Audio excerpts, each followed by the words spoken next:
జలం జగతికి జీవనాధారం అంటారు. మరి అలాంటి నీళ్లపై నిజాలు దాచి నిప్పులు ఎందుకు కక్కుతున్నారు?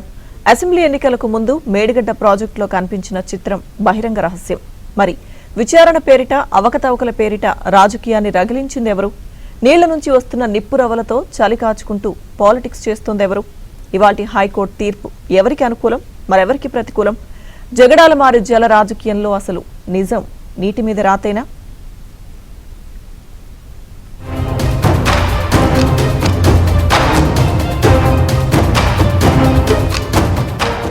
తెలంగాణ రాజకీయాల్లో కాళేశ్వరం ఫైల్స్ కంటిన్యూ అవుతున్నాయి. నిన్నటిదాకా ప్రాజెక్టు అవినీతిపై సలసలా కాగిన రాజకీయం ఇవాల్టి హైకోర్టు తీర్పుతో కొత్త మలుపు తిరిగింది. కాళేశ్వరం ప్రాజెక్టు నిర్మాణంపై జస్టిస్ పీసీ ఘోష్ కమిషన్ నివేదిక అంశంలో మాజీ ముఖ్యమంత్రి కె చంద్రశేఖరరావు, మాజీ మంత్రి హరీష్ రావులకు హైకోర్టులో ఊరట లభించింది. అయితే జస్టిస్ ఘోష్ కమిషన్ చట్టబద్దమేనని వ్యాఖ్యానించిన హైకోర్టు ధర్మాసనం ఆ రిపోర్టు ఆధారంగా చర్యలు తీసుకోవద్దని ఆదేశించింది. దీంతో పిటిషనర్లు కేసీఆర్, హరీష్ తో పాటు మాజీ చీఫ్ సెక్రటరీ ఎస్కే జోషితో పాటు నాటి సీఎంఓ కార్యదర్శి స్మితా సబర్వాల్ కు కూడా ఊరట లభించినట్లయింది.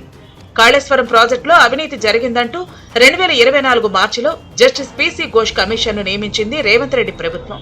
బీఆర్ఎస్ ప్రభుత్వం హయాంలో నిర్మించిన 3 బ్యారేజీల్లో అవకతవకలపై విచారణ కోసం జస్టిస్ పీసీ ఘోష్ కమిషన్ నియమిస్తూ జారీ చేసిన జీవో 6ను సవాలు చేస్తూ కేసీఆర్, హరీష్ రావు, ఐఏఎస్ అధికారులు స్మితా సబర్వాల్, ఎస్కే జోషి వేర్వేరుగా దాఖలు చేసిన పిటిషన్లపై హైకోర్టు ప్రధాన న్యాయమూర్తి justice Aparesh Kumar Singh, justice GM మొహియుద్దీన్లతో కూడిన ధర్మాసనం సుదీర్ఘ విచారణ చేపట్టింది. ఈ పిటిషన్లపై ఈ నెల 8న వాదనలు ముగియగా తీర్పును హైకోర్టు ఇవాళ్టికి వాయిదా వేసింది. ఈ క్రమంలో రాష్ట్ర ప్రభుత్వం తీసుకొచ్చిన జీవో నెంబర్ 6ను సమర్థించింది హైకోర్టు. అయితే ఈ జీవో ఆధారంగా ఏర్పాటైన కమిషన్ నివేదికను అసెంబ్లీలో చర్చ జరగకుండానే మీడియా ముందుకు తీసుకురావడాన్ని న్యాయస్థానం తప్పుపట్టింది. కమిషన్ ఇచ్చిన నివేదికను ఆధారం చేసుకుని పిటిషనర్లపై ఎలాంటి చర్యలు తీసుకోవద్దని తీర్పు ఇచ్చింది తెలంగాణ హైకోర్టు.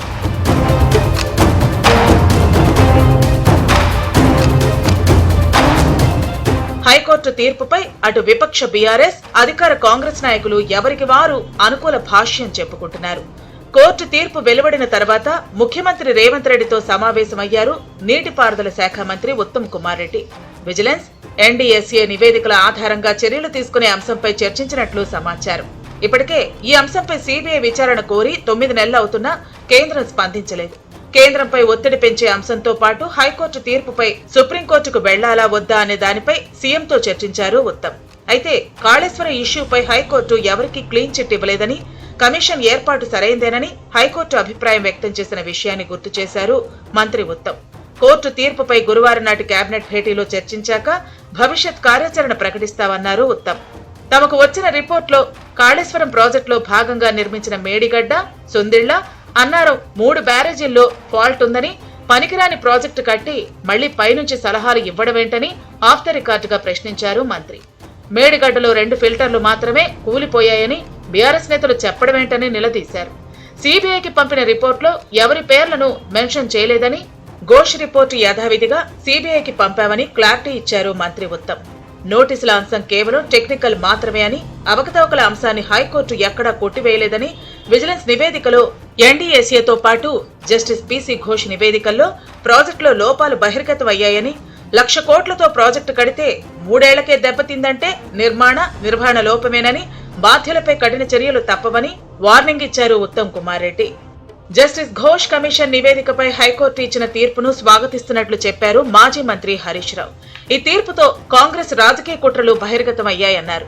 నిబంధనలకు విరుద్ధంగా చేసిన విచారణను హైకోర్టు తప్పుపట్టిందని, ఎవరెన్ని కుట్రలు చేసినా ధర్మం గెలుస్తుందని నిరూపితమైందని, ప్రజా సమస్యలు పక్కన పెట్టి సీఎం రేవంత్ రెడ్డి డ్రామాలు ఆడుతున్నారని, రేవంత్ నిజస్వరూపం హైకోర్టు తీర్పుతో తేటతెల్లమైందన్నారు హరీష్ రావు. ఇప్పటికైనా కక్ష సాధింపులు, రాజకీయ దుష్ప్రచారం ఆపాలని, కుంగిన పిల్లర్లకు మరమ్మతులు చేయాలన్నారు. ఎవరు అవునన్నా కాదన్నా కాళేశ్వరం ప్రాజెక్టు తెలంగాణకు ప్రాణేశ్వరమే అని సంబోధించారు హరీష్ రావు. గత బీఆర్ఎస్ ప్రభుత్వం మీద బురద జల్లాలని, ఏదో ఒక రకంగా రాజకీయ లబ్ధి పొందాలని ఆ రోజు ఎన్నికల ముందు ప్రయత్నం చేసినారు. ఇప్పుడు కూడా గత 2 సంవత్సరాలుగా అదే ప్రయత్నం చేస్తూ వచ్చారు. రకరకాల లీకులను పంపుతూ, అక్రమ కేసులు బనాయిస్తూ ఏదో ఒక రకంగా బీఆర్ఎస్ పార్టీపై బురద జల్లే ప్రయత్నం చేసినారు. కానీ నేటి తీర్పుతో ప్రాథమిక హక్కులు సహజ న్యాయ సూత్రాలను విస్మరిస్తూ ఘోష్ కమిషన్ ఇచ్చిన రిపోర్టు చెల్లదని, ఆ రిపోర్టు ఆధారంగా ఎలాంటి చర్యలు తీసుకోకూడదని రాష్ట్ర సర్వోన్నత న్యాయస్థానం ఇచ్చినటువంటి తీర్పు రేవంత్ రెడ్డి గారికి, కాంగ్రెస్ పార్టీకి చెంపపెట్టు. ఇప్పటికైనా రేవంత్ రెడ్డి గారు ఈ చిల్లర రాజకీయాలు మాని ఆ కుంగిన 2 పిల్లర్లను వెంటనే మరమ్మతు చేసి రాష్ట్ర రైతాంగానికి సాగునీరు అందించాలని చెప్పి కోరుతా ఉన్నాం. కాళేశ్వరం ప్రాజెక్టులో భారీ అవినీతి జరిగిందనేది వాస్తవమని జస్టిస్ పీసీ ఘోష్ కమిషన్ ను గాని, సంబంధిత నివేదికను గాని, దర్యాప్తు తీరును గాని హైకోర్టు తప్పుపట్టలేదన్నారు టీపీసీసీ చీఫ్ మహేష్ కుమార్ గౌడ్. 1,00,000 కోట్లతో కట్టిన ప్రాజెక్టు 3 ఏళ్లకే కుంగిందనేది వాస్తవం. దోషులు ఎప్పటికైనా జైలుకు వెళ్లటం ఖాయం. హైకోర్టు తీర్పును పరిశీలించి ప్రభుత్వం తదుపరి చర్యలకు వెళుతుందన్నారు పీసీసీ చీఫ్. కాళేశ్వరంలో అవినీతి జరిగిందని బీజేపీ నేతలు ఆరోపించారని, బీఆర్ఎస్ నేతలకు కాళేశ్వరం ఏటీఎంగా మారిందని సాక్షాత్తు ప్రధాని మోదీ, కేంద్ర హోంమంత్రి అమిత్ షా ఆరోపణలను గుర్తు చేశారు. సీబీఐకి కేసు అప్పగిస్తే 2 రోజుల్లోనే దోషులను జైల్లో పెడతామన్న కేంద్ర మంత్రి కిషన్ రెడ్డి, బండి సంజయ్ ఇప్పుడు సమాధానం చెప్పాలని డిమాండ్ చేశారు మహేష్ కుమార్ గౌడ్. పీసీ ఘోష్ కమిషన్ తప్పట్లేదు, కమిషన్ వేసిన విధానాన్ని తప్పట్లేదు, కమిషన్ ఇచ్చిన నివేదికను తప్పుపట్టలేదు. ఎక్కడ దోషులు క్లీన్ చిట్ ఇవ్వలేదు. కేవలం ఒక విధానపరమైనటువంటి ప్రొసీజరల్ ల్యాబ్స్ ఉంది అనే మాటనే హైకోర్టు ప్రస్తావించింది. కాళేశ్వరం ప్రాజెక్టులో అవినీతి జరిగింది నిజం. బీఆర్ఎస్ హయాంలో 1,00,000 కోట్లు పోసి కట్టిన ప్రాజెక్టు బీఆర్ఎస్ హయాంలోనే కూలిపోయింది, కుంగిపోయింది. దోషులను జైలుకు పంపించే ప్రక్రియ ఎక్కడ ఆగలేదు. దోషులు, దీంట్లో బాధ్యులు జైలుకు పోవడం కొద్ది రోజులు పెండింగ్లో ఉండొచ్చు, కానీ జైలుకు పోవడం మాత్రం ఖాయం. బీఆర్ఎస్ నేతలు ఎందుకు సంబరాలు చేసుకుంటున్నారో అర్థం కావటం లేదన్నారు టీజేఏసీ అధ్యక్షుడు కోదండరాం.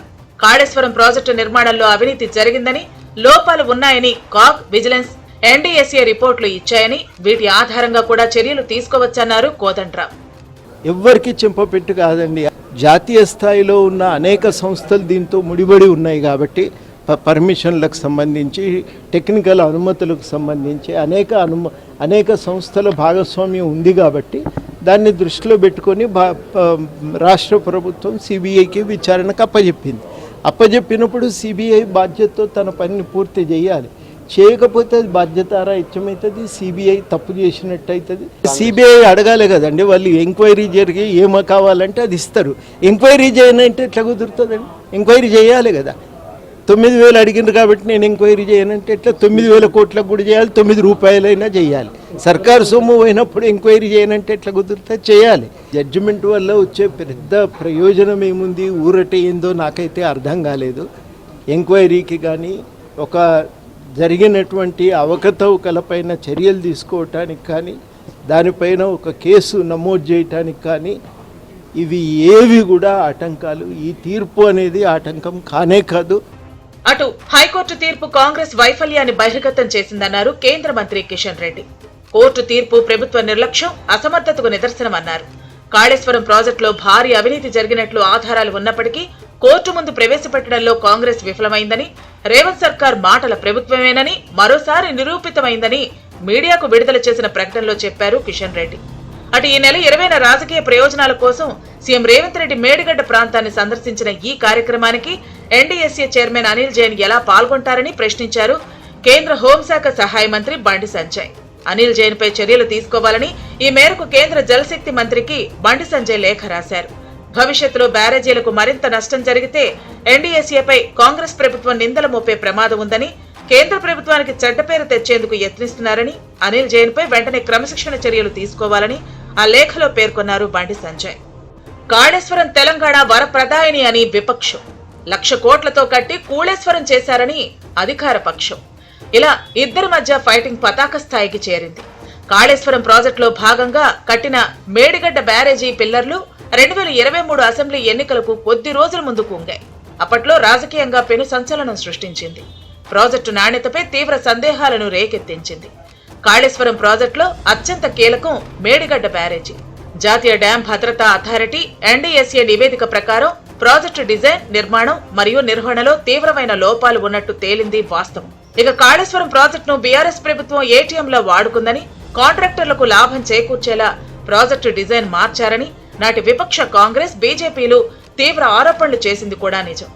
మేడిగడ్డ బ్యారేజీతో పాటు అన్నారం, సుందిళ్ల బ్యారేజీల్లోనూ సమస్యలు రావడంతో ప్రాజెక్టు నుండి నీటి ఎత్తిపోతలు నిలిచిపోయాయి. దీనివల్ల వేలాది ఎకరాలకు సాగునీరు అందకుండా పోయింది.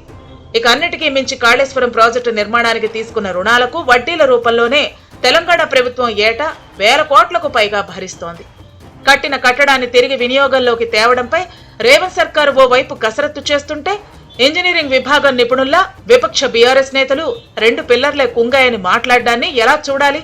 హైకోర్టులో జరిగిన విచారణను ఎవరికి అనుకూలంగా వారు మలుచుకోవటం తప్ప రైటా అన్నది జస్టిఫై చేయాల్సింది, చేసుకోవాల్సింది అంతిమంగా ప్రజలే.